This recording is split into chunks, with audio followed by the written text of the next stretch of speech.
শিকার হয়েছেন বিএনপি সেই দুঃসময়ে আপনি দেশ থেকে সামনে থেকে বিএনপিকে এই 2025 পর্যন্ত নিয়ে এসেছেন আছে বিএনপি চেয়ারম্যান বন্দী ছিলেন ভারপ্রাপ্ত চেয়ারম্যান বিএনপি চেয়ারপারসন বন্দী ভারপ্রাপ্ত চেয়ারম্যান দেশে ছিলেন না গেল এক যুগেরও বেশি সময় ধরে বিএনপির নেতাকর্মীরা জেল জুলুমের শিকার হয়েছেন বিএনপি সেই দুঃসময়ে আপনি দেশ থেকে সামনে থেকে বিএনপিকে এই 2025 পর্যন্ত নিয়ে এসেছেন আপনি কি নিজের যোগ্যতায় কখনো এরকম আশা করেন যে আপনি বিএনপির সর্বোচ্চ পদটিতে কখনো যাবেন নাকি জিয়া পরিবারের বাইরে আসলে কেউ ওই পদের স্বপ্নও দেখতে পারে না?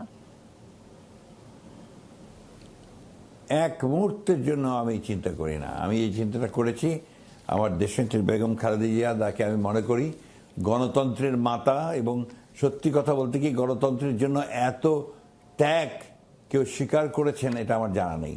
সেই নেত্রী আমার নেত্রী, এবং আমাদের ভারপ্রাপ্ত চেয়ারম্যান তারেক রহমান তিনি আমার নেতা। কারণ অত্যাচার, নির্যাতন, নিপীড়িত, শারীরিক নির্যাতন সব কিছু সহ্য করেও অত্যন্ত কষ্ট করে তারা কিন্তু এই দলকে নেতৃত্ব দিচ্ছেন।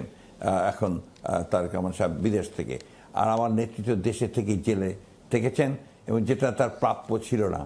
সুতরাং এই ধরনের চিন্তাভাবনাকে নিয়ে আসা, এটা আমি মনে করি যে বিএনপির মধ্যে একটা বিভ্রান্তি সৃষ্টি করার অপচেষ্টা। আমি মনে করি আপনাদের এই চিন্তাগুলো থেকে আপনারা সবাই বিরত থাকবেন। আমি খুব সুস্পষ্টভাবে বলছি যে আমি বিএনপির একজন সাধারণ কর্মী।